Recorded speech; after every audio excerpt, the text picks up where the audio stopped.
Welcome to another episode of our Friday Favorites. This week's Friday Favorite is completely free. We're talking about discussion forums online for RVers.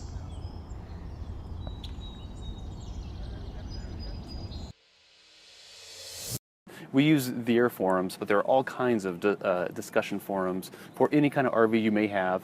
And a lot of the discussions you'll find, even if they're specific RV forums, like the Air Forums, for example, for Airstreams, there's a lot of generic conversation there. So it doesn't necessarily only have to apply to Airstreams.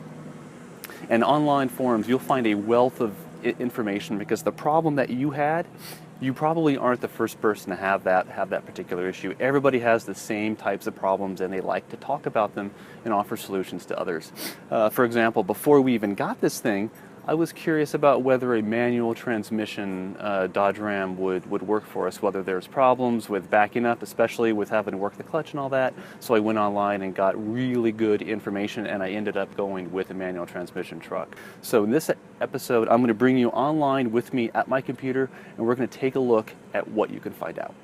Alright, now let's take a look at online discussion forums and how they can completely change the way that you find information. So Googling for an answer is still a great way to start your research, but a lot of the articles and blog posts that you'll read provide more of a by-the-book answer. Now, a lot of the time that may work, but I found that forums provide a much more real-world feedback about how a product or service or process actually works in real life. And some topics you just won't be able to find necessarily by Googling and looking through RV blogs because the topic is just so specific to you. So you really need to interact with other people doing the same thing you are because they've probably run into this problem before. So starting with Google, there's certainly nothing wrong with that. We have an Airstream, so we tend to focus more on Airstream forums.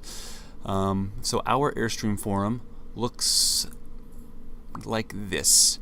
And you can scroll through the latest posts here. But before I get into the Airstream forums, I want to make a note that there's usually an Airstream or a forum system about virtually any RV manufacturer. It's not necessarily run by the manufacturer, but there will be one that somebody created. For example, if you own a Monaco, I searched here for Monaco RV forums in Google, and the very first hit brings up a potentially good Monaco RV forum that looks like this. So you can scroll down and see all the latest posts here as well, just like we did through the Airstream forums. So if you're interested in a forum that's specific to your trailer, go ahead and do a Google search similar to what I did here for Monaco. Just replace Monaco, of course, with the manufacturer of your trailer and see what comes up. There are also general RV forums as well. So if you just search for RV forums, just plain RV forums, you'll come up with some forum systems here that are more generic in nature. You can join regardless of what trailer or anything that you happen to have, even if you don't have a trailer, and search through these forums here just to get a feel for what the categories are like and what the topics are being talked about, if you're just curious, that kind of a thing. So that should give you an idea about where to find these forums if you aren't already signed up for one. Now, one quick tip: when you are searching for forums, look at the last post date. It's usually on the right-hand side of the table. You want very busy forum systems. You certainly don't want to post something that you need a quick answer to and have to wait for days or weeks before somebody actually logs on and gets around to replying. So the more busy the forum system is, the better that forum system is going to be for you, because you're going to get answers to your questions a lot more quickly that way. So look at the last post date for something in the last couple days at least. So in this case, let's go back over to our Airstream forums, and we'll start back here at the Airstream main page.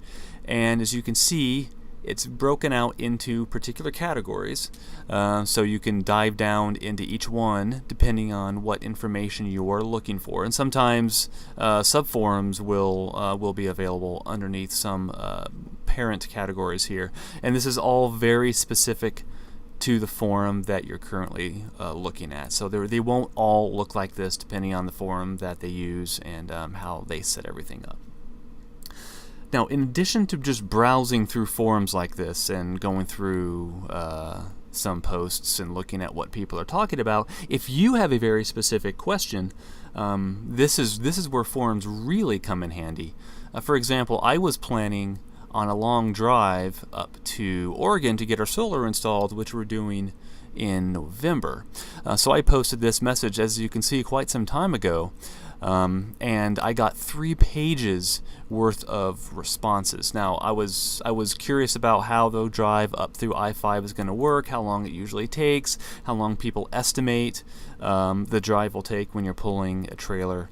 This particular person likes to divide by 50 and get an average miles made and go based on that estimate. Others just assume 50 miles an hour.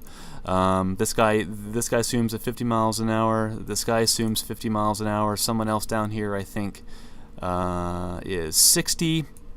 Somebody told me that 55 mile an hour is the towing speed limit in California, that I wouldn't necessarily have otherwise known about if not for these forums. So instantly, within the first day or so of posting this message, I got a lot of really, really good information from people who have done this exact same thing. They have driven up I-5. They know how long it takes. They know the rules of the road. So this post alone made signing up for this forum system definitely worth it.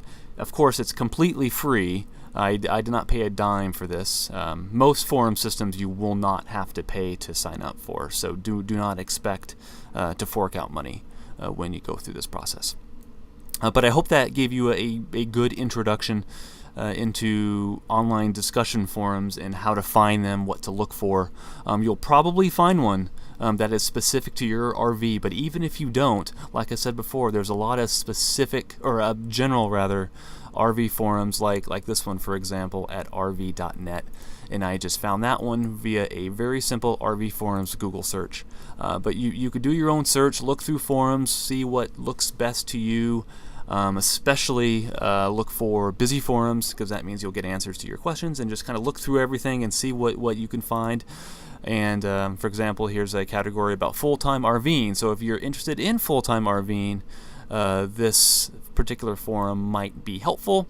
There's some topics about solar and lithium installs, full timing with teenagers. Are we crazy? That might be an interesting forum or a post to read. 51 replies, over 1,300 views, but you see some of them. Winter RV camping, 136,000 views. That means a lot of people are interested in this particular topic, so this probably has a wealth of information if you're looking to RV in the wintertime. And this is a completely generic forum. Doesn't matter whether you even have a trailer, much less a specific kind of trailer, a brand of trailer. Just does not matter. But there's a lot of information out there on forums, and I hope that this was helpful. All right, that's it. I hope you liked our look at our air forums and how we use it and the type of information that you can find on those things. Very helpful. We'll always be on there if you want to look us up and give us a holler too. So if you like this video, go ahead and give us a thumbs up. Subscribe if you like what we're putting down, and we will see you next week for another Friday Favorite and really all kinds of other good stuff. So I'll see you later.